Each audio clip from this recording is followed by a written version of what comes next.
I don't know. Okay. Good morning. What's up, y'all? I am Omi Bell, and I'm here with my co-host, Takia Ross. We up here, we rocking and rolling, we rolling and rocking, we making it do what it do. You know what I'm talking about? Yeah. So you were up early this morning, Takia. Is that right? Yes, I was up at 4. I'm normally up at about 4:30 in the morning. And you got putt around the house. That's what my mother used to call it. You just putting around, like just doing stuff. My kids say I just be in here making noise, but we're not going to bring that up. Okay, tell them to focus on themselves. And I was today decided to make shirts. So T-shirts at 4 a.m. Okay, listen. I just want to make sure that the people understand how our brains be working. Yes. Okay. So the idea came to me while I was taking taking the dishes out of the dishwasher. And I said, oh, that would make a good shirt. Right.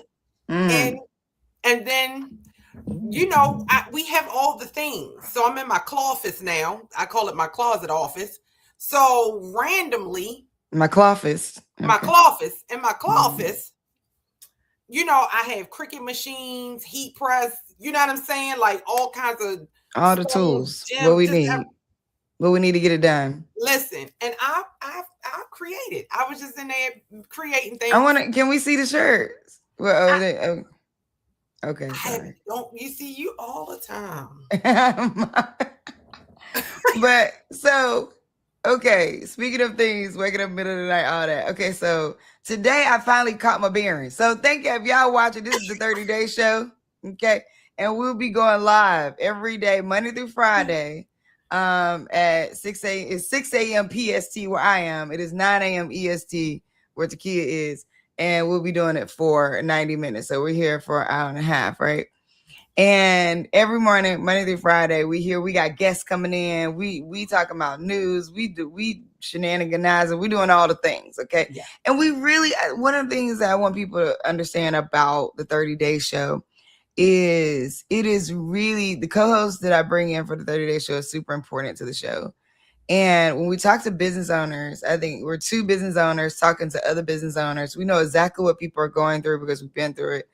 And I mean, like everybody's, not to minimize anybody's story because everybody's having different experiences, but I mean, like Takia also teaches entrepreneurship at Micah in Baltimore. And it's all about the real. Like, how real can we be? How authentic can we be? Let's keep it 100 about what's really going on in these streets. And not just being here fluffing it, because I feel like I see so many, and no tea, no shade to however you feel like you got to create your podcast or video, whatever. Do your thing. There's an audience for everybody. There's something for everybody. I think on this one with the 30-day show, it is of the utmost importance that we keep it as real as we possibly can. And that we try to be as honest as we possibly can, and hit the intersection of like vulnerability, truths, getting it wrong, you know what I mean, and not agreeing and disagreeing. Yeah. You know what I mean? I think it's important that we have that type of dialogue, I think. And we just, because that's how perspective comes out. And the more, I firmly believe that the more perspectives you gain access to, so when we talk about like, network, you need to have people, what we're talking about is gaining access to perspectives. That's what we're talking about. We're talking about what is the perspective of a person that's made more than you? What's the perspective of a person that's made less than you? What's the perspective of a person that's further in business? What's the perspective of a person that is just starting? What, like, the continuum of perspective of a person in politics, a person at a certain level of executive power, a person who is a psychologist, a person who is, what are their perspectives? The more I remember when I was doing poetry, shout out to E the Poet MC. Okay, E the Poet MC up in Philly. I was doing poetry and I was doing my rounds of like, buy my poetry book. And I was just like DMing all the poets I knew. Buy my poetry book, buy my poetry book. Now, so business experience starts in interesting places. Yeah. So he was like, why should I buy your book? And I'm like, because it's good. Like, because I asked you to, I think, probably, I don't know. He's like, okay, great. But like, why should I buy your book?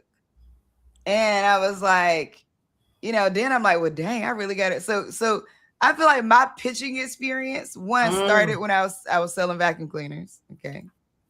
There's that. Then I think going into this community building space that I went into and organizing things like that through poetry. And this was one of those interactions for me. He's like, why should I buy your book? And I'm like, and then he made me have to stop and think, because before it was just like, buy my book, buy my book. This is my marketing. Go get it. Go. Before they was really calling it branding. Yeah. It's so I was like, he's like, why should I buy your book? So finally I started kind of like digging into, because of this, because of that. And then we kind of end up in this like back and forth where I was, I'm young and egoic at the time, you know what I'm saying? And he's a veteran in the game, been doing poetry forever, hosting events, yada, yada, yada, traveled, all that. And I'm like, I'm kind of going back and forth with him. And he said to me, you know what you know, and I know what I know. Wouldn't you be better off if you knew both? And I went, absolutely, sir. let me calm it down. Okay. Because I'm out here, and it's crazy because I don't know about you, to give you experiences, but when I coach entrepreneurs, and this is coaching in life, we talk about entrepreneurs because that's where that's our industry, right? So I'm not painting a picture like this is only entrepreneurs or whatever, but I'm talking about entrepreneurs because of this. The people who are not coachable, I'm like, girl, I'm sitting there like, honey, do you want what we doing? You know what I'm saying? People want to pick your brain, all that, and then you start telling them the real, and they get upset with the real, and they don't really want to really get down to the nitty gritty sometimes. Yeah, that's true. That's absolutely true. I think sometimes it's the pushback about your perspective.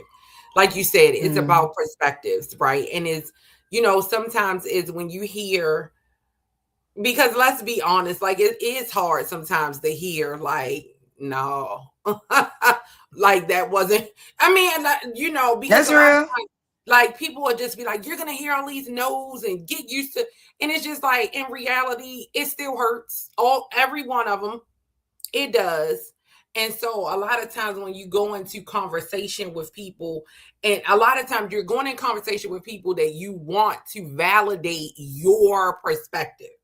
You want them to, so you're going into it with, alternative motives. Like, you know what I'm saying? Like, you going into it hoping they like it. Hoping they just be like, oh my God, this is the best thing ever. Yes, you're amazing. And then when they say, all my money. Listen, when they be like, no, it's just kind of like, well, what? Like, what do you? And you to put your hard-earned time and blood, sweat, and most sweat. Yeah. And I think some of that, but then too, I think people need to leave space and room. And because we're talking about entrepreneurship, I'm going to say specifically in entrepreneurship, for your perspective to evolve, the more experiences that you have. And so a lot of times you're battling with your own self because your perspective is evolving. The more experiences you have, the more things that you do, the more stuff that you learn. What you started off believing was, this is it, and this is how it should be done, and this is the way. Well, Takia, I just gotta say that I'm not that girl. Okay, allowing your like, in the sense that, like, if you come talk to me, I'm gonna tell you exactly what I think about it. Now, take it with a grain of salt. I'm not even gonna. Your perspective evolves away from me. I'm saying, not in the conversation we having. You know what I'm saying? Like, we gonna have a conversation. I'm gonna tell you, look, I don't think you should do that. I'm gonna tell you, look, why are you? I'm matter of fact, I am the why are you? Why are you doing that? Like, why? Why are you making that decision? Why do you think this overthinking this? Right? Like, why are you? And I this is why I don't offer up a lot of coaching spaces, right, for people. I am about to launch a course though, because I like to get practical, and I don't like to be theoretical. And I think a lot of things, like in the coaching world, be real theory based, and a lot of like, well, tell me more. Well, tell me more. I hate if I started to go interview a coach I'm about to hire and she just keep asking me questions, I'm not hiring because I can't stand that. Really? Well, why? Well, what did you? Well, how did you? What the child? Give me an answer. I'm the kind of person that like, oh, see, coaching. The idea of coaching is that they don't give you the answer. Maybe I think I need a therapist more than that, then, because like, tell me, give me a psychic reader. You know what I'm saying? Tell me the answer. I need to know the answer because if you give me the answer and let me do my thing, I'm gonna make shit happen. And I think like that's how I think. So I like to coach those kind of people, right? But sometimes you do. Wait, let me say this. I'm evolving. The Lord is working on me. Okay. Yes. I'm moving into a softer space. Okay. I'm moving into a softer space. I'm still going to ask you the hard questions. I'm still going to be like, why are you thinking this way over this way? Yes. But now I'm going to say it in a softer voice. Okay. Now I'm going to take a breath. I'm going to have you take a breath because I know what I learned about communication over time is I used to did not care about how it landed. I didn't care. I said what I said. Okay, you came to me. You want to know what I think. You on my team, even my team. I'll be honest. I've not been the nicest boss in this entire 10 years. If you met me in the beginning, child, God bless you. Thank you for hanging in there with a sister. Because I was not around. Okay, like I was trying to get something done. My fuse was short. My nervous system was dysregulated. I'm like, child, what? You got feelings? What? Like, what the heck are we talking about? I'm trying to make this thing work. So I would like to apologize to all my former employees and volunteers in the beginning days of BGV because I was heavily dysregulated in my nervous system and I did not have the capacity to have empathy. But you know what though, Omi, that is huge because, and that's what I'm speaking about allowing yourself space to evolve, right? So after you've had these lived experiences and you've gone through it and you learned and you grew and you did all of your inner work, because some of the stuff that we're going through is about the work that we need to do within ourselves, right? So, and I don't understand how people think that like the person that you are in real life is the person you show up as a CEO, as a founder, if that's your personality, it doesn't go anywhere because you changed the title behind your name, right? You can try, but those, those personality traits come up. But I want to really I want you to acknowledge and sit in a space that, you know what, I acknowledge that this is how I was. This is the Omi, that you met back in the day. You know what I'm saying? This Omi is different. And so I have to recognize, I apologize to the people that got that Omi, like the Omi that that wasn't even Omi, that was Shelly. Listen, wasn't gonna call her name. I just was gonna let her. I was saying like them people didn't even get Omi. They got Shelly. Okay. Yeah. So that was by the time we got to Omi, I was already becoming a whole new leader. Yeah, and that's beautiful. But I think too, I'm going in the opposite direction. I had too much patience when I started. Like I was loving everybody, and I'm just in love, and I'm just loving, and I'm just like, I can love you, and we can grow, and we can be, and this is great. And then I was just like, baby, I'm like, this Takia, like this is Kiki Thunder. Like this ain't even Takia. Like this is, I went the opposite way. I'm like, no. Now I'm like, not doing that. Can't do it. Won't do it. You're out. And for that, I'm out. Like, I can't do that. Yeah. But I think that's just evolution. Like as we grow, we keep the things that serve us well, and we prayerfully let go of the things that no longer serve us. And you move on. And then we prepare to evolve again because it'll happen again. Yeah. I think, dang it. I just noticed that last year I went to Cannes Lions and I spoke. Yeah. And So Cannes Lions, most people know it for like the film festival, because you see the film festival and the big red steps and all that. The Cannes Lion International Festival of Creativity. One, shout out to the Cannes team, the Cannes Lion team. They're great. I had an opportunity to work with them. They have a program called See It Be It. And See It Be It is for leaders across the country in the marketing, advertisement, brand industry. And I had the opportunity to go and do a workshop with them around pitching yourself. And so it was really beautiful. I also did some breath work with them to start the workshop off. But the reason why I said dang is because this year I'm not going. Because of just finance. I didn't have a sponsor to get me over there, and they don't pay for speakers in the same way. So they have a whole thing about that. But I was looking at the news, and Denzel Washington, Rihanna, Pedro Pascal, Spike Lee, and Bella Hadid are going to Cannes. And I'm like, dang, this could have been my year to meet Rihanna. Why? You know what I'm saying? Not just could have been my year. Like, I'm like, dang, this could have been my year. So I won't meet. So Rihanna, I'm gonna meet you somewhere else. Okay, won't be again this summer. But I mean, you know, it's one of those places where anybody might walk down the street for real. You could be at any party and you might see whoever.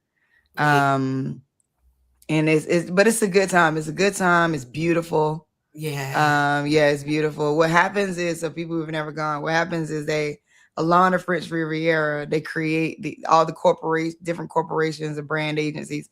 They create these beaches. So they have sections of imagine like the pier, right? Like in Baltimore, but every sort of, maybe if you're standing at the top of it, and every sort of maybe 3 feet or so is a section designated for a corporation. And then what they do is, because of the way it's built, we walk down like to the beach. So they'll build on top of the beach. So they build like flooring and all that. Or there may be like little restaurant stuff that are already there that they'll take over.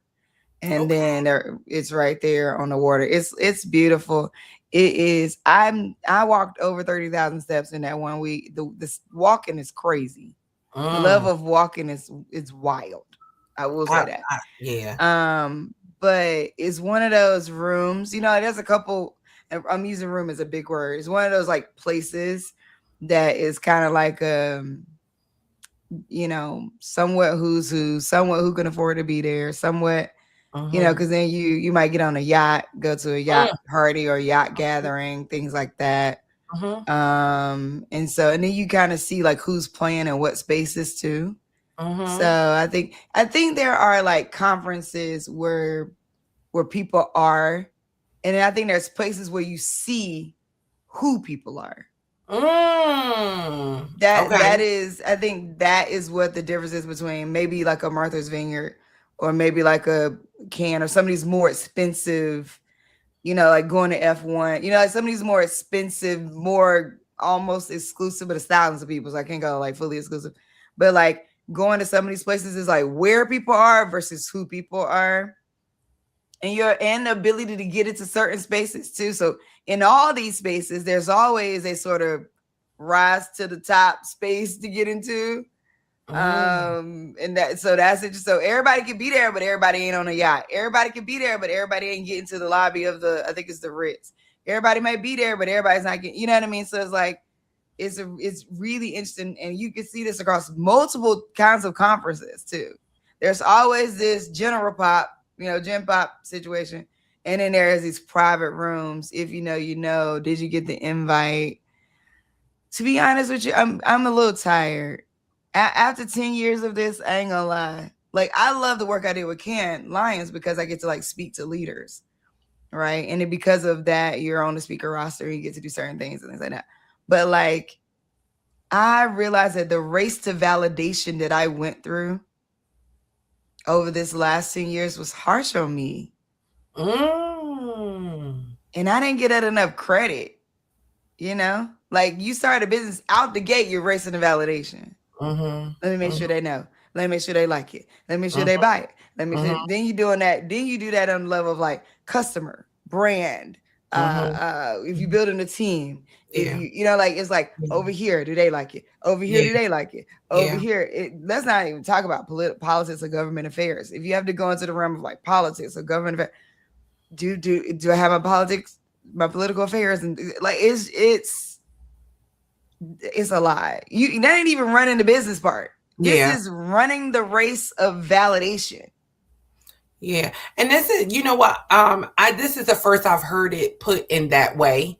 Like, and making the connection between that feeling of like that burnout that you get to, because that's really what it's like. You run that race and then you get to a place where you just burn.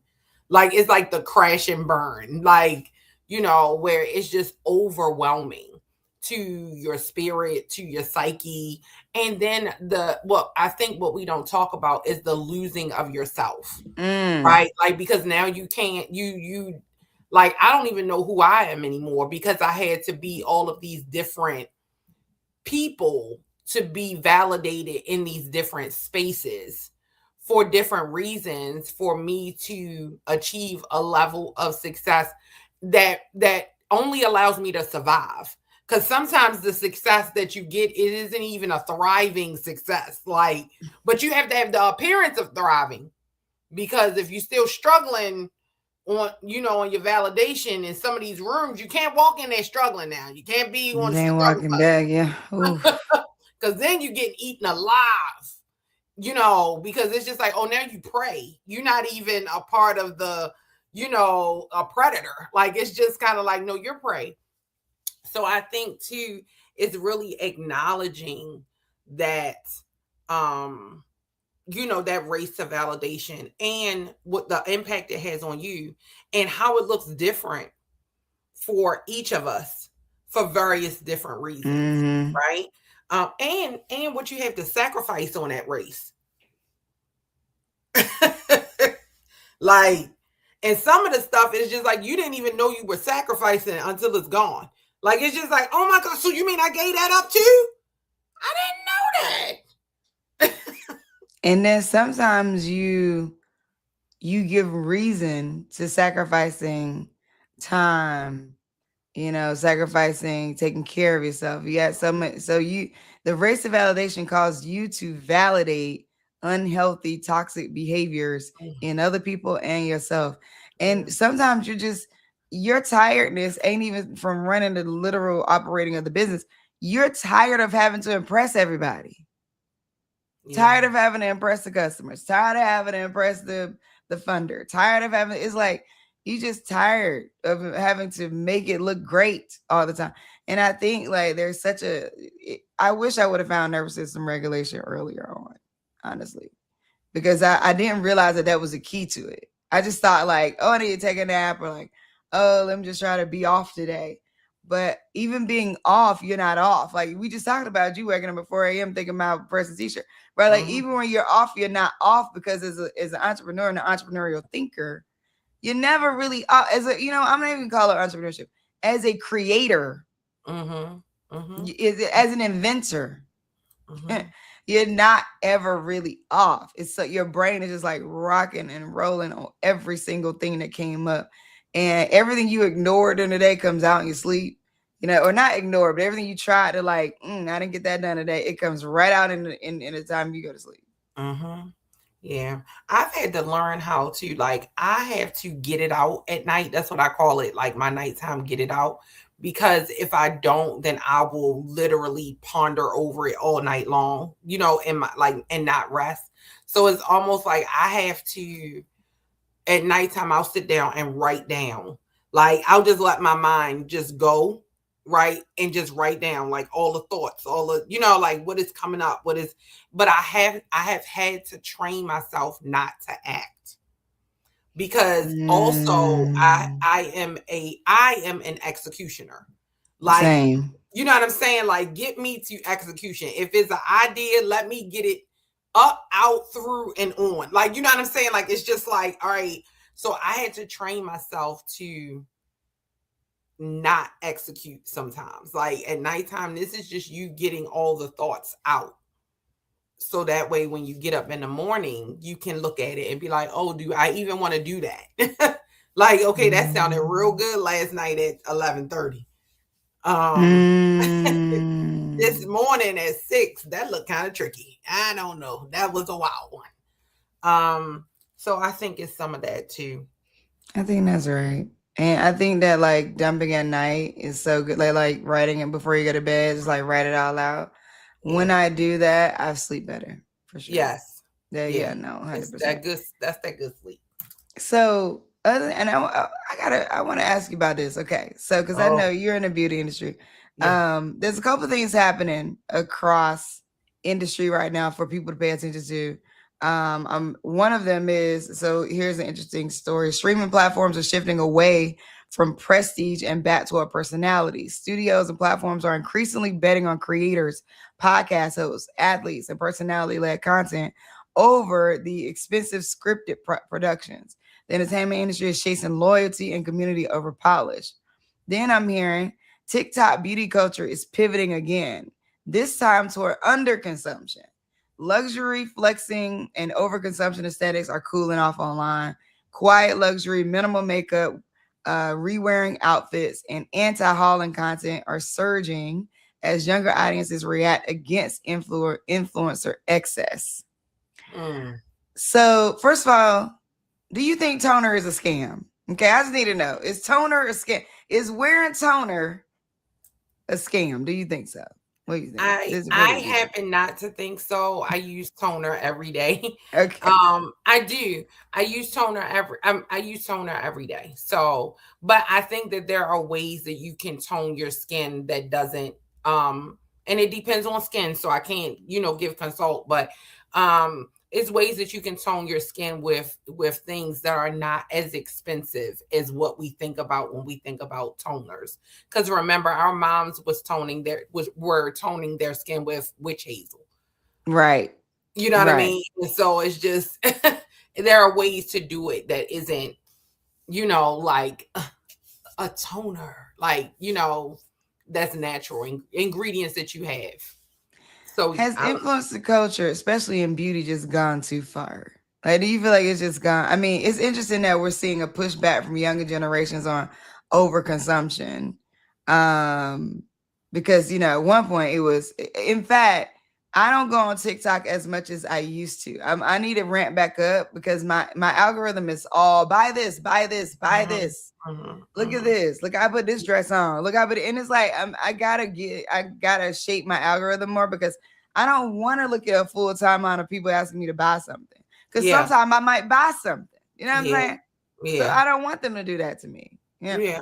So I need to reshape my timeline. I think it's an ebb and flow, to be totally honest. Like, I think we're just seeing, like, you know how it says what goes around comes around? Like, this happens all the time. Like, this cycle of, overconsumption, underconsumption, high-end, affordable. Buy this, you don't need this. Like, it's just like a vicious cycle. So this, or in the beauty community, you know what I mean? It is the no makeup. You know what I'm saying? And then they'll go back to 2016 makeup was just like all the rage 27 seconds ago.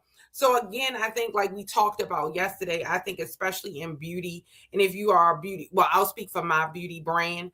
I keep true to what our brand voice is. And that's why it's very important to make sure that you have a brand voice. Like, this is what my brand is. This is what we stand for. This is why we started, and we're going to hang in there with it. Like, this is our customer, and I'm going to speak directly to them. We all have moments of overconsumption. Like, let's be real. Like, I look around my house as I live in an overconsumer. I'm a maximalist. Okay. I'm about all the things, but that's my judge, Yeah. Speaking of buying things, this is a great segue into our guest for today. One of our guests for today, her name is Felicia Starks, and she is helping families protect the wealth they worked decades to build. So we're going to hear from her, the Wealth Inheritance Network. Oh, I'm curious because I want to hear about one, what is she doing exactly? How did this start? Where is it coming from? Mm-hmm. And wealth versus got money. You know what I'm saying? Hey. Oh, they got money. You know what I'm saying? Oh, they rich. You know what I'm saying? What we saying? You know what I'm saying? Somebody got money, but somebody got wealth. I feel like these are different things.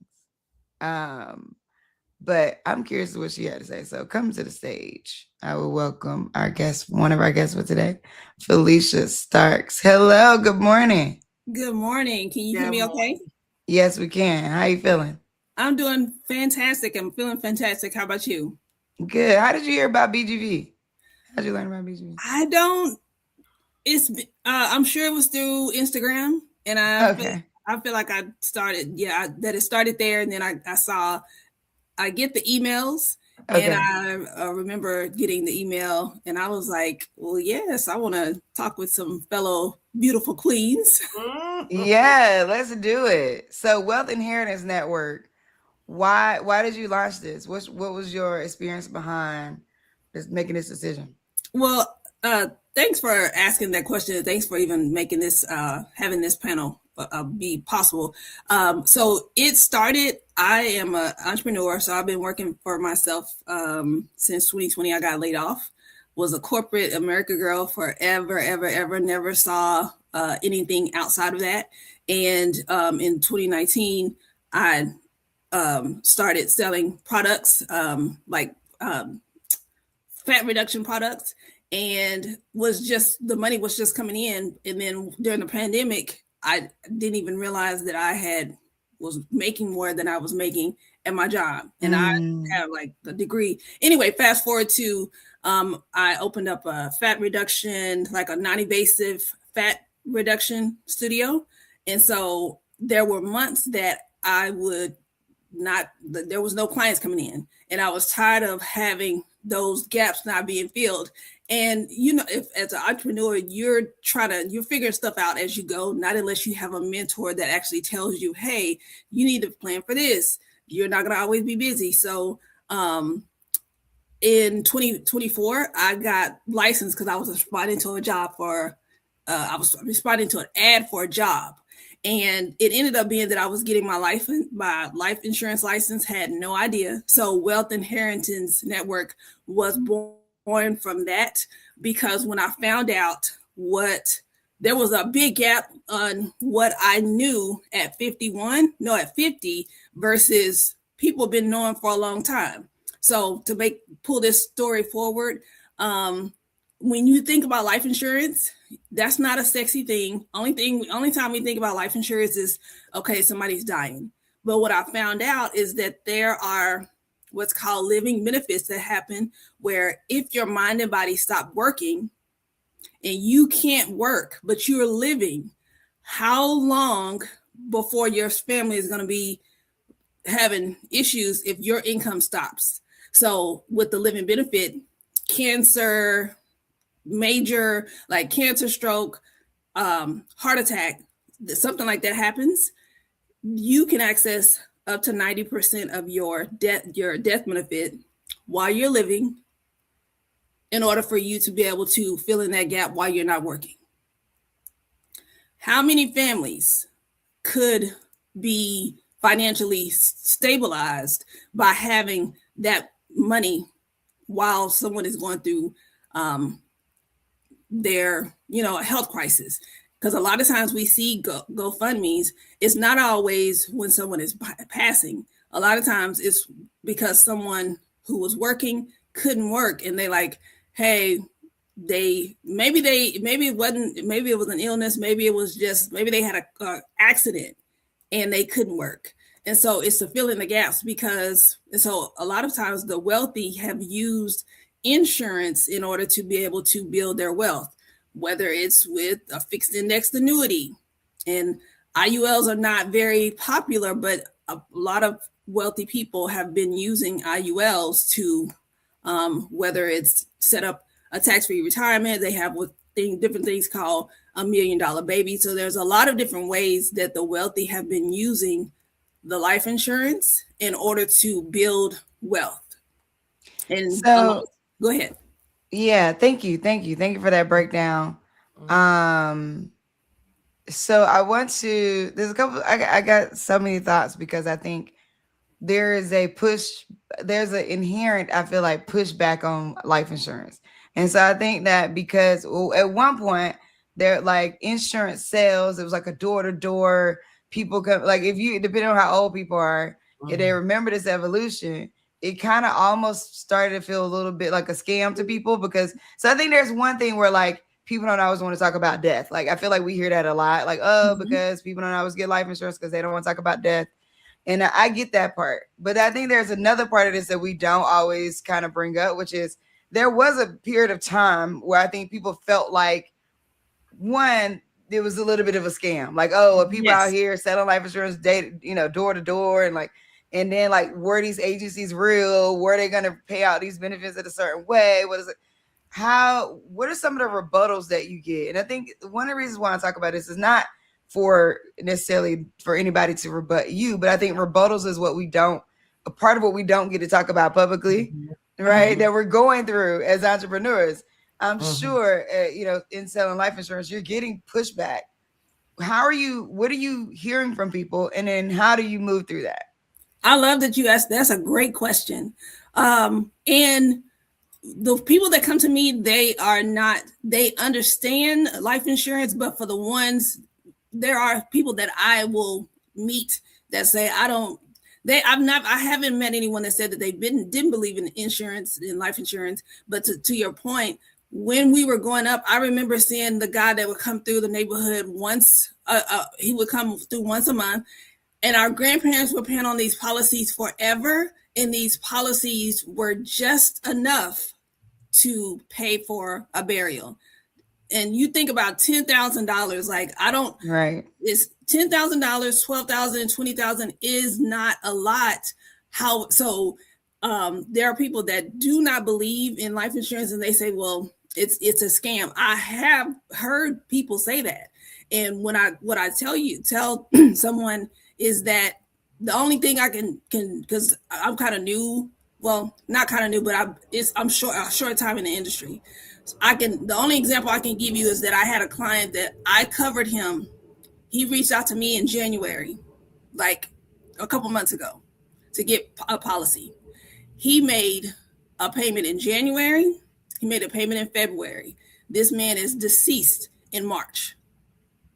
He paid $130 for that policy. His family now is getting $100,000 because he only made 3 payments.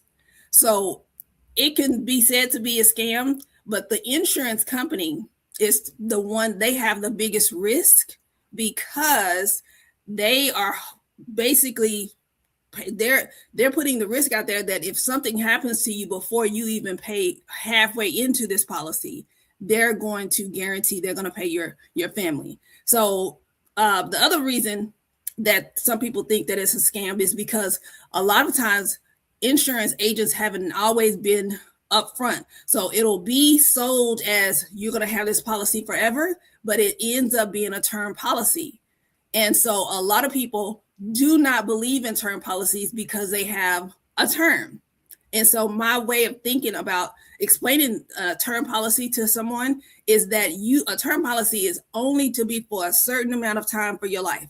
So if you have a mortgage, you want to have coverage for while you have that mortgage in place, because if something happens, whether you live or you have a illness or you pass, you want to make sure that mortgage is taken care of. Otherwise, your family is going to be stuck with trying to figure out how to pay it. Think about Angie Stone's family. They had the money, but they ended up having to sell her house because they didn't have enough. There wasn't enough coverage to pay after she passed. Did that answer your question? Yeah, go ahead again.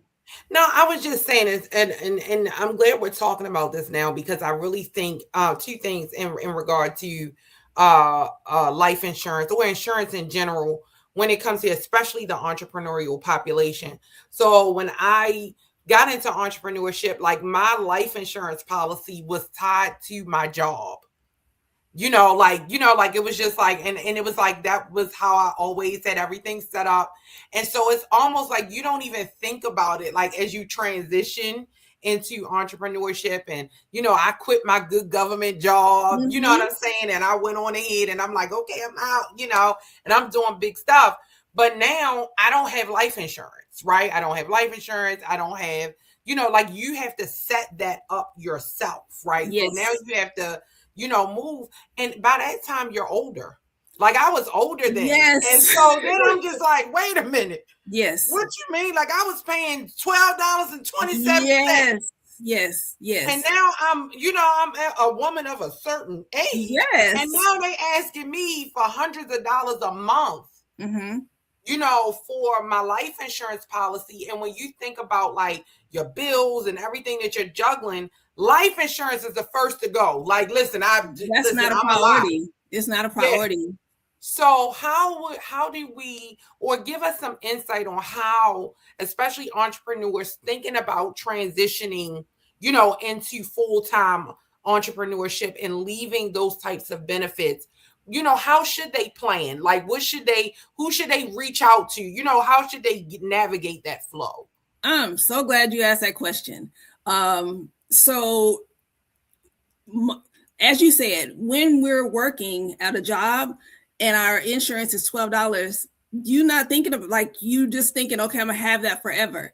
And as you said, when you leave, whether you go to another job or not, anytime it has to be where, okay, my age and my health is a factor on whether or not I can get covered, then that's when it becomes a real thing. So for the person that is an entrepreneur that's transitioning, I would say to look, because most people want a whole life policy. And when I say a whole life policy, you want a policy that goes forever. However, the reality is a whole life policy is going to always be the most expensive because you're paying forever. You're paying until you pass. So the best time to get it is of course when you're younger. But let's say now I'm 51. So at 51, if I go get a new policy, a whole life policy, it's going to cost me probably at least $200 a month. Because $200, girl, that's low. So the policy I'm paying for I have a term policy for now, and I'm switching to a whole life. I'm paying like $500. You know what I'm saying? The whole life policy, that quote that they gave me was like $800. Hold up. Okay. Anyway, that's very high. That sounds very high. But yeah. But to your point, I would say the best if we're on a budget, I would go for But also it might be the amount of money that I'm having paid out. Well, because I have a term policy. So I have a $500,000 term policy. I pay $66 for it. Oh yeah, no, mine's $2 million.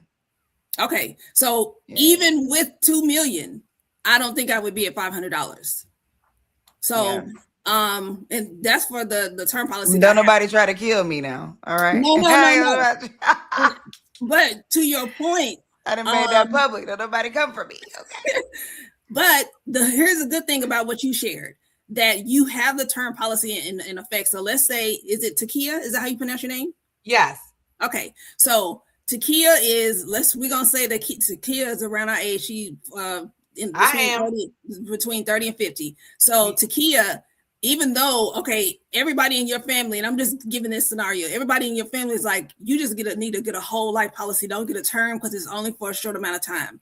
Yes, that's true. But Takia, unless you want to pay $500 a month to get a policy that maybe $50,000, then the best place to start is with a term policy. The term is going to be while you're in your working years. That's when you're going to need the most money. When you get ready to retire, you're not going to need as much. Your house is whatever, like debt that you have most likely will be paid off by the time you get ready to retire. So you're not going to need as much. So you can do like, is it Ami? How Ami is doing, where she is you can convert it into a whole life policy. Now it is going to be more expensive, but when you do a conversion from a term policy to a whole life, you don't have to requalify. you just say, okay, I want to have this much. And so then once you get when you get closer to the retirement or your end of your life, you're not going to have as big as policy. But if you start, even if you have a policy for $50,000 right now, I would say you want to get at least enough to cover whatever your salary is. So if you're making $50,000, or let's say you're making $100,000 a year, you would want to have $1 million policy at least, because if something like that's going to be 10 years of income. Mm-hmm. And so there's carriers where you can get a policy and you don't have to take a medical exam, because that's what happens a lot, is that as we get older, our health changes or things have happened and that we have no control over, and it will affect how much coverage, it'll affect how much your policy is. And if I'm thinking, okay, I got to pay $200 a month for a policy that I may not ever get to touch, why do it? That's the thinking. But if you're thinking legacy, because if you have kids, that's what I'm thinking. The greatest transfer of wealth is at death. Yeah.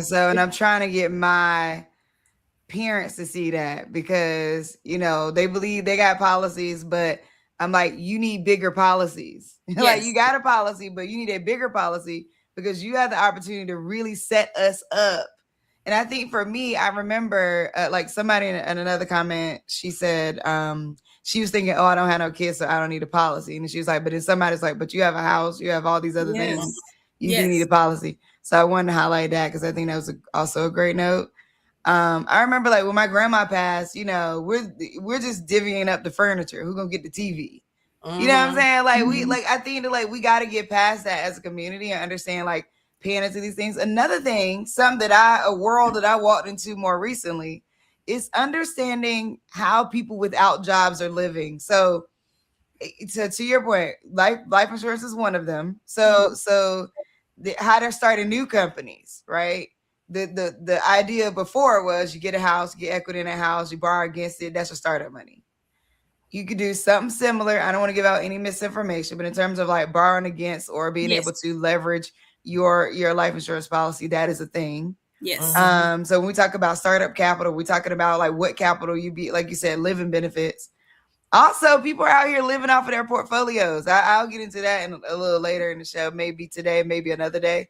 But I didn't realize this. People who started off at like working at tech companies and started off, especially like in executive roles, they got stock options. Mm-hmm. They got vested.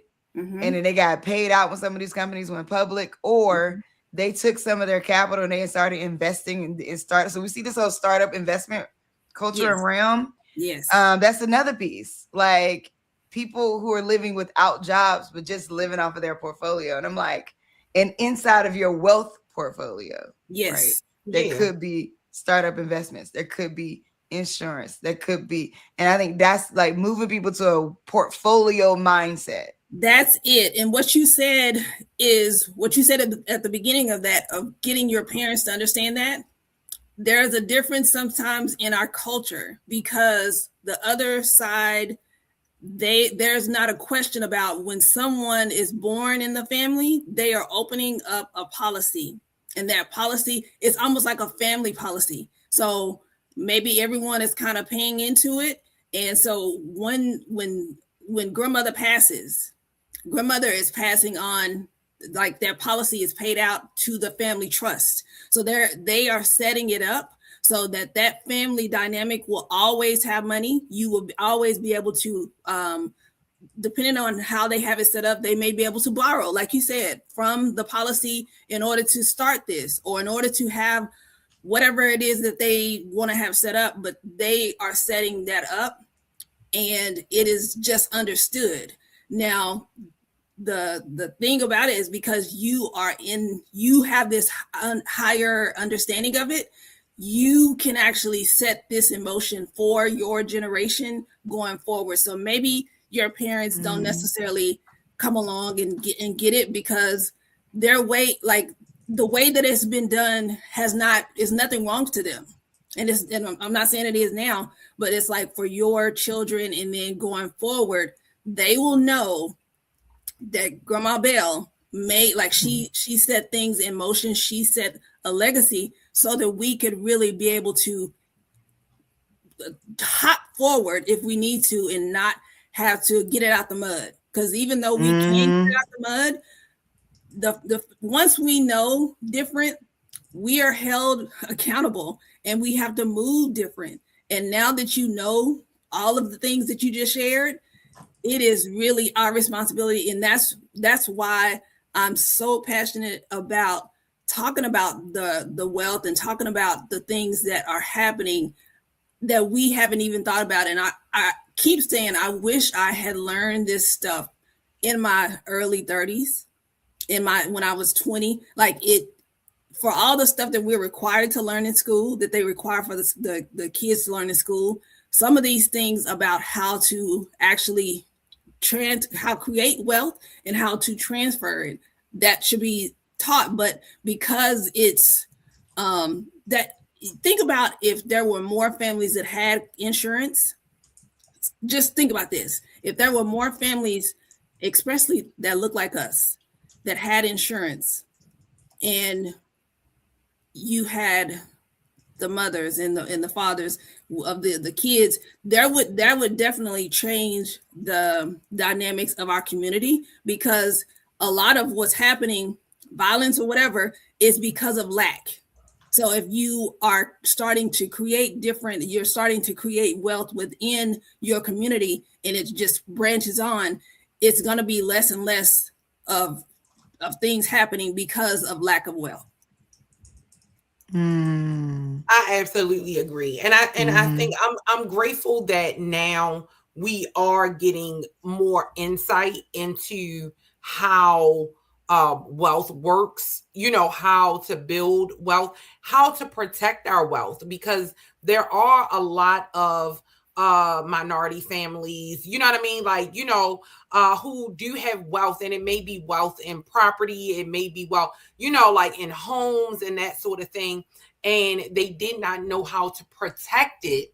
Right. Mm-hmm. And so then, of course, like you said, and insurance can, and not just like home insurance, but insurance is a way of protecting, that the wealth that you did build. Right. So, paying off those homes and making sure property taxes are taken care of. So I'm really excited that we are sharing this type of information now. And I want to thank you so much, Felicia, for, the work that you're doing to make sure that we continue to protect our wealth and make sure that we're setting up our families for amazing success. So tell us all how we can keep in contact with you, where we might be able to find you, all of the amazing things that you're doing, so we can stay connected with you.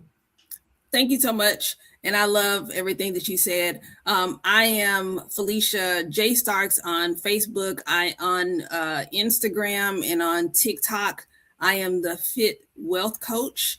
I'm also on YouTube as Felicia Starks, LinkedIn, pretty much everywhere Felicia Starks or Felicia J. Starks. There's a Felicia Starks singer. I am not her. Oh, I cannot sing. Okay. I sing in the shower. That's it. But yes. It was so nice meeting you. Thank you for joining us this morning. Thank you so much. Thank you so much, beautiful. Have a good day. Bye-bye. Yeah, we need to have these conversations for real. I'm glad we can do that. We do. Yeah, and I think we need to have them with entrepreneurs in a way where, I love that you were saying, like, you switch from job to job. Same thing, like health insurance too. Yeah. You know what I mean? I switched into entrepreneurship, and I was like, oh, like, yeah, okay, well, we're gonna roll with it. And I feel like I got trauma from the dentist, because I went to like a slide and scale dentist during the time that I didn't have insurance. Yes. And I had a terrible experience. And that's not to say the slide and scale clinics are bad. I don't want to paint that picture at all.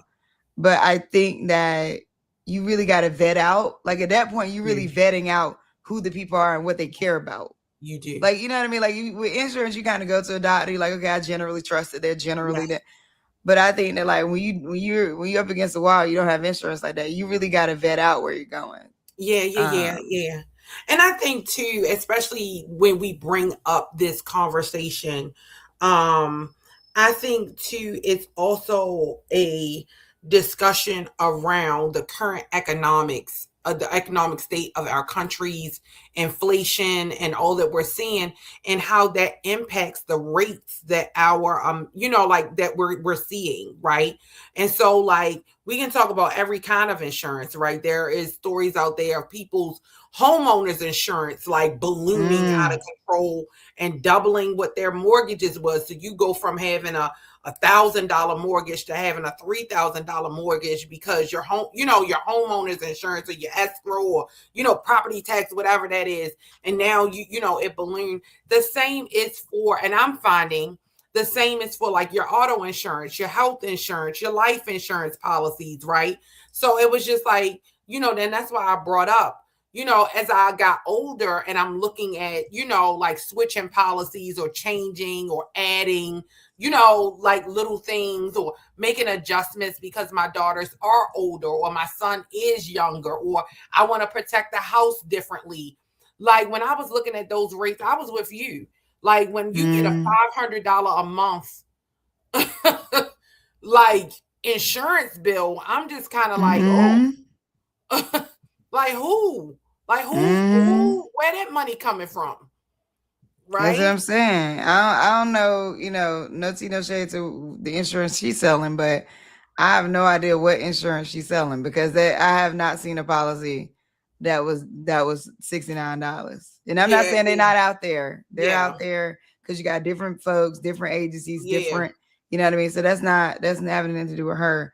But yeah, when I look at the rates that I'm looking at, I'm like, oh man, And then another thing I think too, like let's talk a little bit if people don't know. And again, I'm not an insurance specialist. This is just based off what happened in my experience.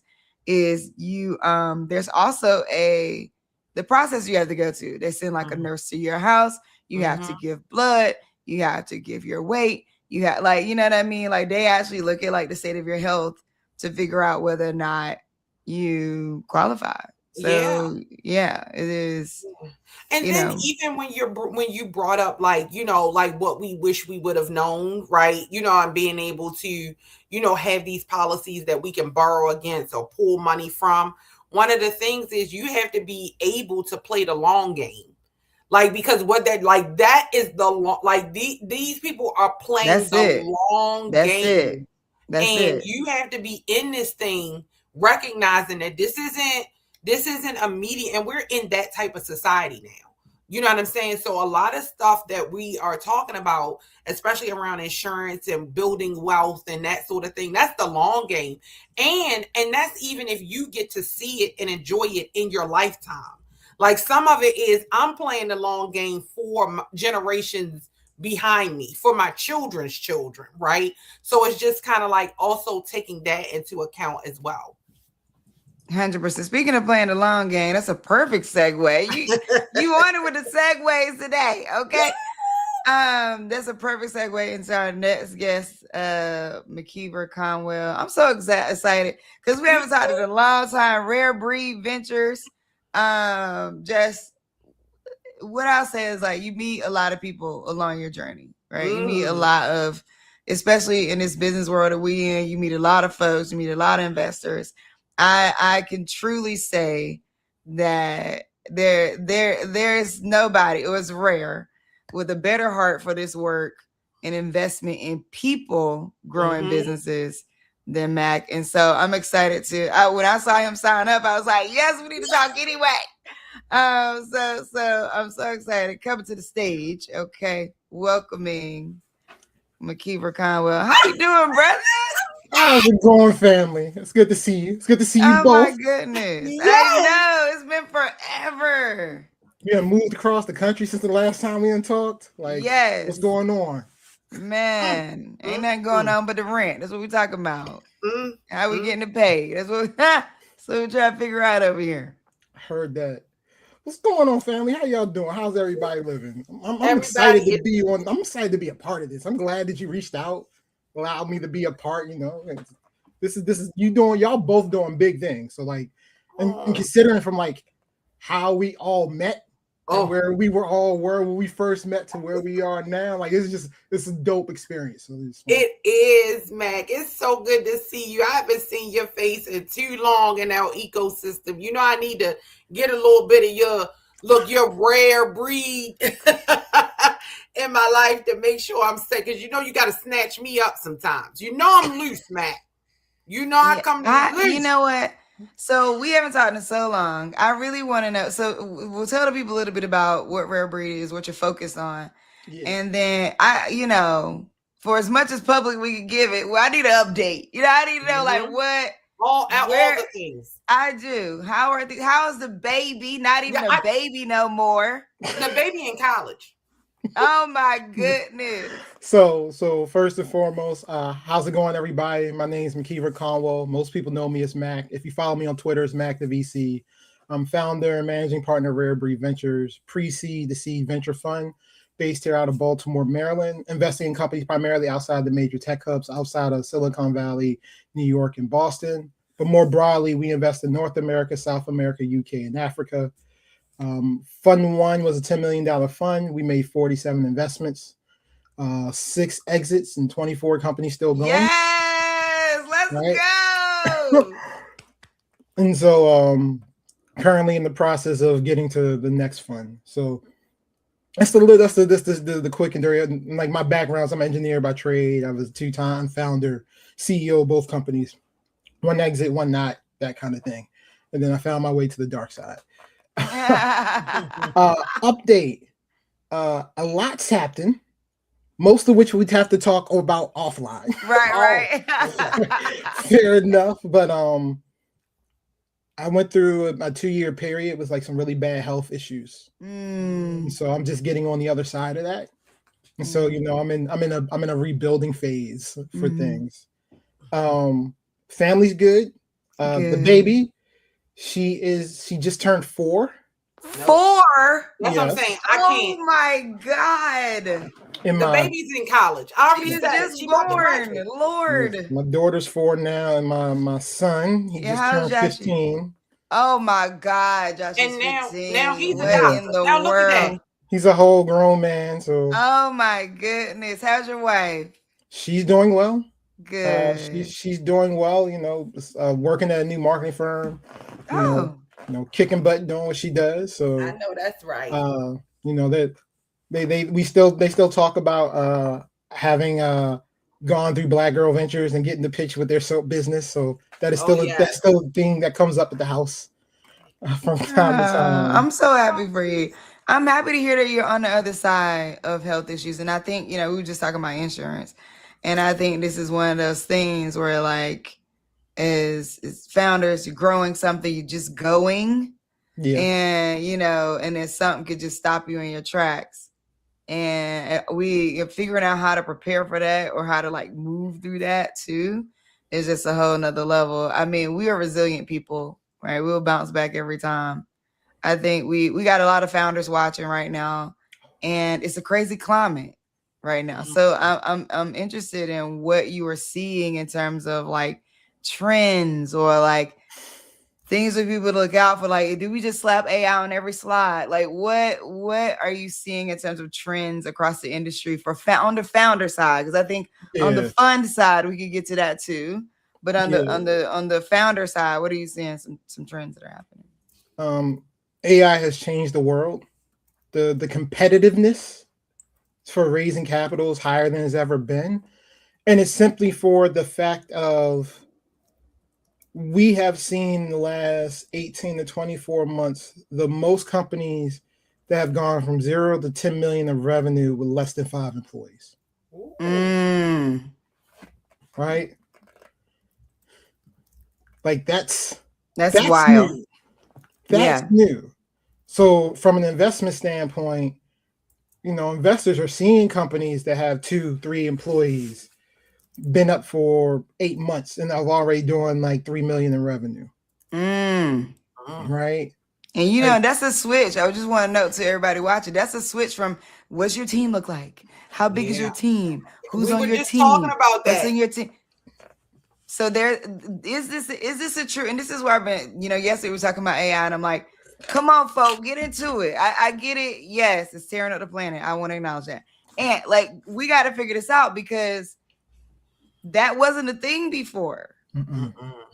So like, what is some of the advice to, under-resourced, underrepresented founders who are trying to figure it out?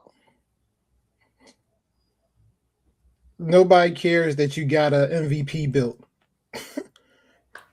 I want to know where your customers at and where the money coming from. Like the bar, like we didn't care about that before, but even more so now than ever before, right? Like the bar is higher.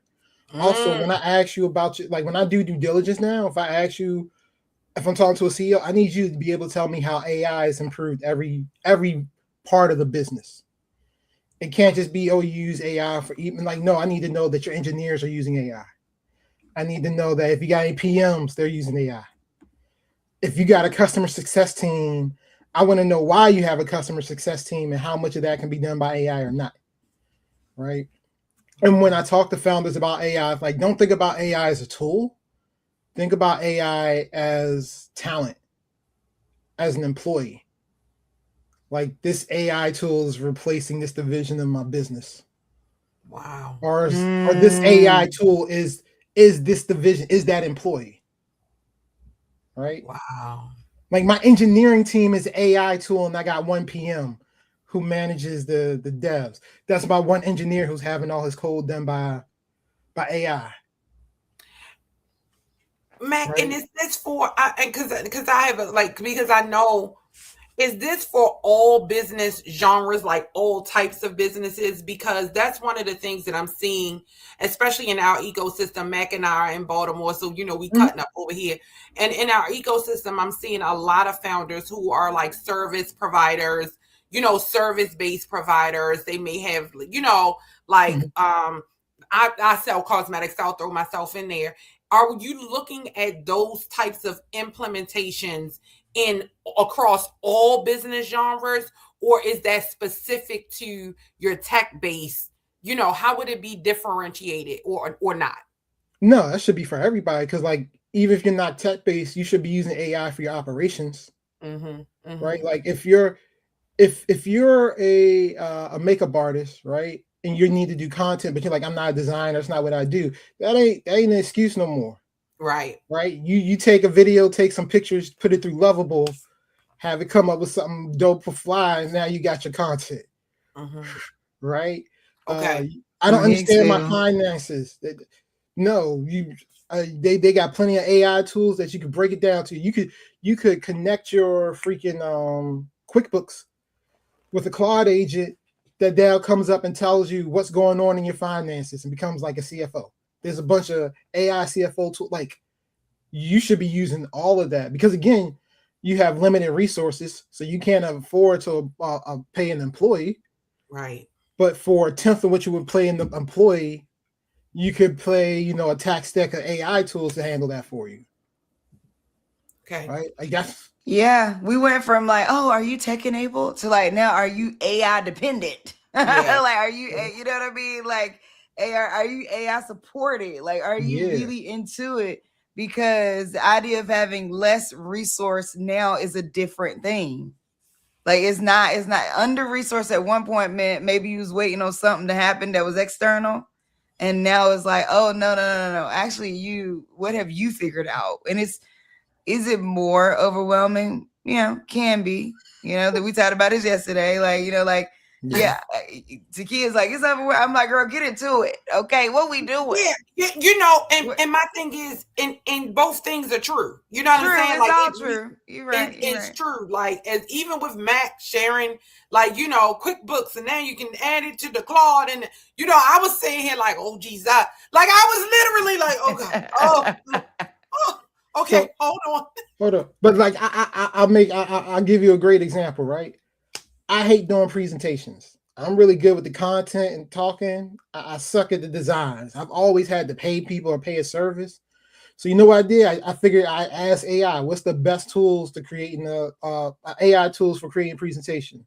It gave me a ranking system, and Gamma AI came up as number one. Yeah, Gamma's pretty good. Gamma. All right, cool. I tried out Gamma Changed everything. Now, whenever I talk to a founder, you have no excuse to have an ugly pitch deck. Touche. Right? As long as you got the content, which is the main part anyway, you can get a Gamma AI for $20 a month and get yourself a bomb looking presentation put together. Right? I got or Canva or Lovable, whatever one you Yeah, or if use, you gotta go super manual, you can go Canva to Chat GPT. If you gotta go manual, and that's manual. You know what I'm saying? Like, it's crazy. Like 5 years ago, your founder be like, "Look, I'm trying to compete out here. I don't have a design degree. I'm trying to figure." I'm like, "Well, you got to figure it out, or you got to find a consultant or somebody who's going to do this for you on the fly, or a friend."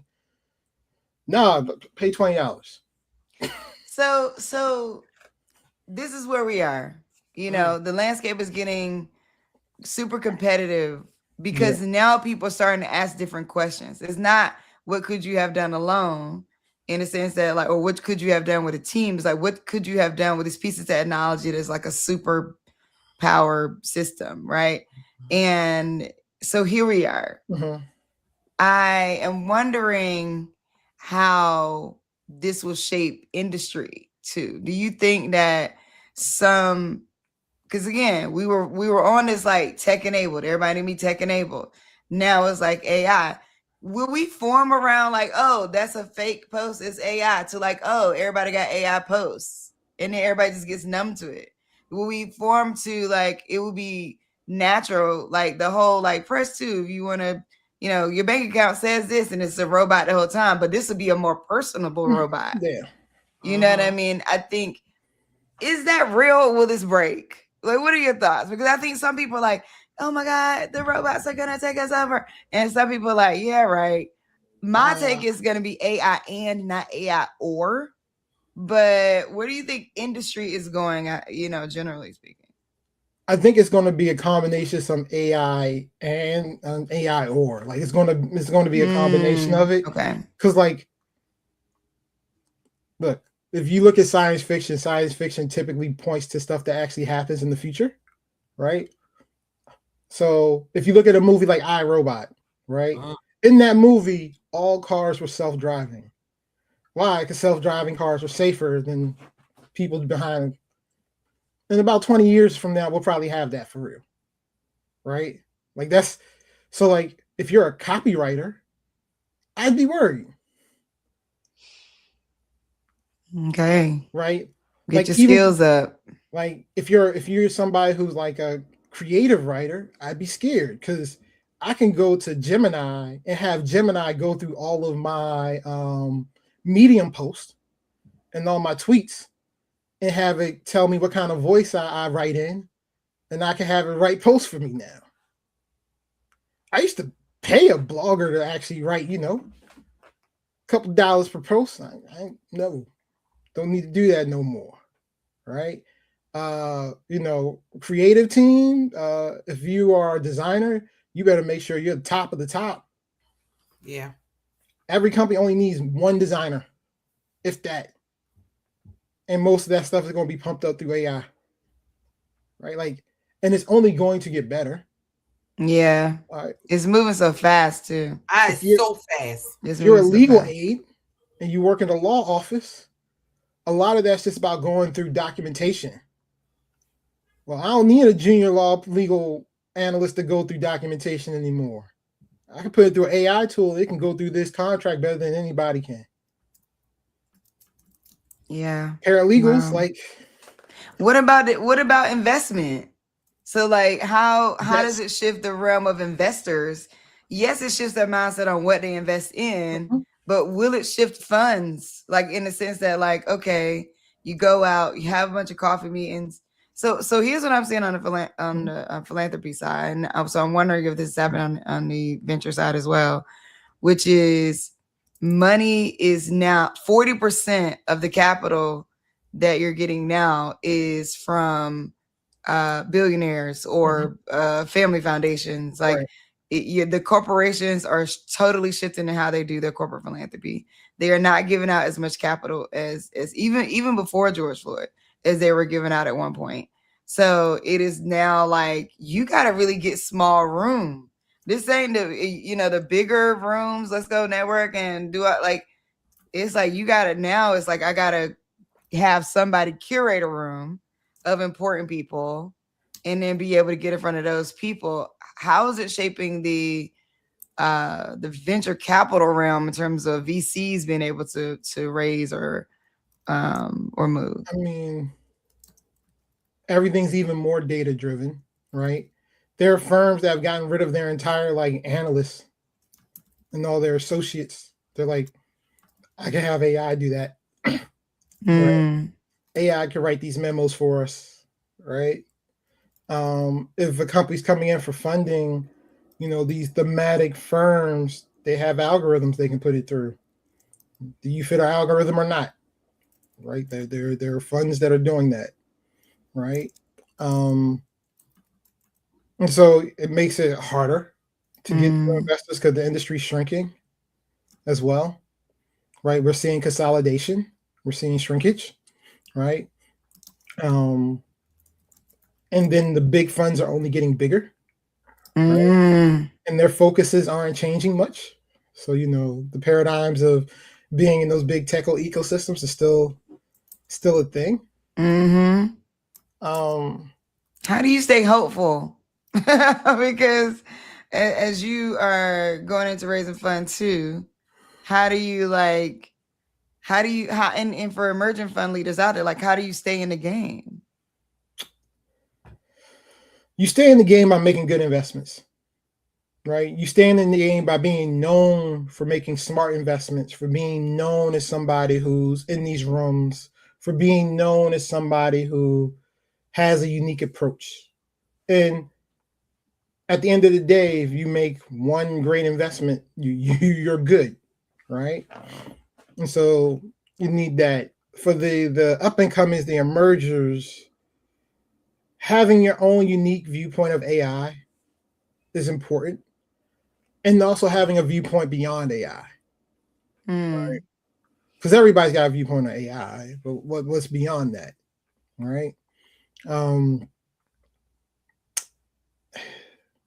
And studying the industry, studying the history of the industry, right? Because like things that we're seeing today are unprecedented to an extent, but a lot of the stuff we're seeing isn't that much different than what we saw in the .com bubble burst. Right. Yeah. Right? Like a lot of the dynamics we're seeing, we've seen in the past. And even when the .com bubble popped, before the pop, in order to build a website, you had to pay thousands of dollars to buy a server just so you could put your stuff on the web. On the other side of the pop, we get web services where now you can just go buy a .com and put a website up for a couple $100. Well, pre-COVID, right? That's the pre-AI era. We're starting to talk about crypto and things. We saw a little bit of a pop. Things went up. Now we got this AI going. On the other side, this AI bubble, it's going to be so much cheaper and faster to build companies. Right? Like we've seen these kind of cycles before. So taking the time, if you're trying to get into this to study, but really at the end of the day, it's about being able to make smart investments and having people believe that you make smart investments in companies that are going to return a lot of capital. Like it ain't about anything altruistic in any way, shape, or form. Right. Yeah. And the people who care about that stuff are fewer and fewer because they no longer it's no longer helpful politically to care about that stuff, right? Like you don't need the virtual signaling, right? Like that's not a thing right now. So oof, you saying so much. So some people are taking that. Oh my goodness, you don't need the virtue signaling right now. Good I'm Lord. Just saying, like, no, it's real. Like, you know, the idea of like, do I got to put money to this local community of underrepresented folks that used to be important to me now? That makes me look good. I don't need to do that right now. That's not what's hot in these streets. That's so real. And also, people need to understand like the political, like all the things that are happening in the world are connected, right? Like geopolitics are connected. So if we're getting money from these ultra high net worth folks, but at the same time, they're in the middle of trying to make sure who the next politician is going to be for the primaries, right? Trying to push for what's next in whatever political party, trying to figure out how they can or can't make money during these war times, trying to figure out where their money should be going in terms of the war effort, whether supporting it or against it. And so people with a lot of money are being pulled in a lot of different directions than they are in normal periods of time. So that means the amount of money they have to put towards risky assets, which are, these investments, those change. Especially when the public market is like going, it's still going up, but everybody's waiting for like, when's the ball going to drop? Right. Because like the day Tesla or Nvidia or Microsoft drop by 10% is the day all those people stop taking y'all calls and start freaking out. Right?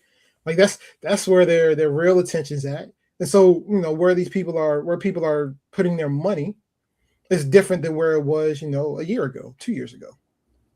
Yeah. Wow. Thank you for sharing that. We needed this conversation. Dang, we should have had you on early in the morning. What? Because I feel like I have so many more things. But we're coming to the end of the show. What do you want to see happen for Rare Breed? What's your vision looking like right now? I would love to see Rare Breed become the first round capital of this generation, like that big time first check writer, early check writer firm. And to have the reputation of we invest in everybody, right? Like my portfolio has all types of founders, shapes, colors, creeds. It doesn't matter, right? I just invest in dope founders. And so being known for that would be awesome. And being known for making like really, dope investments, right? Like companies that make a bunch of money. So yeah. You're doing it, Mac. I think you're doing it. I'm trying. Yeah. Thank you so much for joining us. I'm gonna have to send you a separate email for us to get a meeting to like really chop it up. And y'all gonna nerd out so bad. And then after y'all nerd out, then I'm gonna call and I'm gonna be like, Mac, what? Now break it down for me. Like, Mac, that's what it's gonna be. Y'all gonna nerd out. I'm gonna be like, no, okay, then Mac. I got you both, but we got to catch up for real. No, we do. Thank you so much. I appreciate it. It's good to see you, man, for sure. Great to see you too. I miss you both, but we'll catch up soon. All right, sounds good. Tell everybody hi. We'll do. Bye. All right, bye-bye. I think these real talk conversations about where industry is going is so important. It is. It really is. And I'm gonna be honest for anybody listening. I'm doing the hard work too. Like I get it. Like, you know what I'm saying? Like it's a lot. You know what I mean? It can be stressful, and I know that sometimes it's like doing the most. And let me try to tell you something, Omi. Joe said this yesterday when I talked to Joe. Joe said, I'm focusing on 3 things. That's it. 3 things. I set 3 goals this year. And Joe is crushing those 3 goals. And I'm bringing it back to me. Like, Takia, you don't have to revamp your whole business today. Like, you know what I'm saying? Like, you don't. How can I do one thing? Like, choose one of the areas that like, I'm going to tackle social media marketing. Not even whole marketing, just the social media one. Like, that's it. And I'm not even going to try to be on everything. I'm going to just pick 2. You know what I mean? That's it. That's it. And I'm going to double down on, I'm going to figure out how to get AI in here. I'm going to figure out what's a good cadence. I'm going to figure that out. And I just encourage anybody else who might be like me, who's kind of like, I don't know what the hell. Okay. Don't try to take the whole business. Just pick one and just try that. Like, just focus on that one. So I just wanted to share that because, I mean, Joe gave me life yesterday. Joe's awesome. Love Joe. Joe is not a person I've met that doesn't love Joe ever after meeting Joe. Joe's amazing. Joe's our community manager at BGV, and you may see her also hosting our shows. So you may see Joe hosting the different BGV competitions and things like that. Yeah, I think I love that. I love what you said. I saw this. My director of marketing, Taylor, she sent me a. Oh shoot! You know what? Matter of fact, let me run down these events before she get me. But she sent me. She sent me this post where this woman had taken Claude and developed this dashboard for herself, and I was like, "Yo, I need to do this. Is this dashboard to help track like all these projects started?" Cause see that for me, that's it. Like, here's the thing. Here's the opportunity with AI that I see as well. Is that a lot of the platforms that we have been pushed to use are kind of like one size fit all, and they don't fit you exactly. Like, love Airtable, but I'm paying $15,000 a year to use it, and it doesn't do all of what we want, and it has some things we don't even need. You know, Sprout, love Sprout. We paying them $15,000 a year. It doesn't do all that we need, but it has like some of what we need. And it's like, I'm really tired of trying to fit into the box of every product. And for them, they're companies, so they have to think about scale. So they have to think about serving the widest, broad, array of things that need to happen. But like, I just need my thing to work the way I need my thing to work, the way my brain works. And that's the power of building like something out with like a Cloud Code or a Lovable, something like that. Is that you could be like, I really need the thing I use every day to do exactly this thing and that thing. And that's all I needed to do. Build that, boop, boop, boop, boop, build that. And it does exactly what you needed to do. And I think that's going to be part of the advancing of how people are building faster. Is because when you had to use some of these platforms that were bucketed and templated, you were using it for the way it is used. And then you are merging with the way you have to use it into that. But now it's like, hey, you don't got to do that. Now, whatever you need, create. If you need something to remind you every night at 9 p.m., it's time for you to brain dump, and then send you a journal prompt. And then you sit down and you do that, and you check it off in the morning, and you be like, you wake up and say, hey, what did you dream about? Like, you could really just build that. That's what I need. That's what I need, homie. And you know what? And while you were saying that, the one thing I think that people, it's not the implementation of AI, is the work that comes before it. Like the work that is required for you to really get to the nitty gritty of what do you need? Why do you need it? Where do you want to go? You know what I'm saying? Like, what is not working? What is working? And I think sometimes is that hard work. Like, oh God. Okay. So, but you got to tell, because you're going to get in trouble. Taylor going to get you. You got to say what's happening. Okay. What is coming up? All right. We got some things happening that we need y'all to be looking at. Okay. First of all, we have launched Advertise with BGV. If you follow us anywhere, we have a fairly large following. We have over 200,000 followers on Facebook. I'm sorry, TikTok. We have about 64,000. We have about 30,000 email. Like we've amassed some influence. Okay, needless to say, we have amassed some influence that we are leveraging and offering up to people in our network. In order for you to get in on this, you could go. We have different packages, and because I think another thing right now is going to be going and marketing through trusted mechanisms, right? And so we're deciding that like we want to offer that up for people. So I put that on the screen right quick for you to go take a look. bit.ly/BGV advertise. Go check us out. You can sign up for packages there. You can figure out like what are you needing for your business exactly. Also, we got pull up and pitches coming up. So we got pull up and pitch Chicago, pull up and pitch. I also have pull up and pitch. What is it, child? What can I think? My brain. This is over 40 brain. You know what I'm saying? We got pull up and pitch Chicago. We have pull up and pitch New York coming up. All right. So check that out too. Anywhere you want to look at like general BGV events is bit.ly/BGV events. And then what I need y'all to know, where I need y'all to go is this upcoming Lord have mercy. I can't do more than one thing at a time. See what I'm It's all saying? right. Yeah. This is what I'm trying to do. We have a summit coming up. Oh, yes, we do. We do. We have a summit coming up. It's going to be September the 9th through the 12th.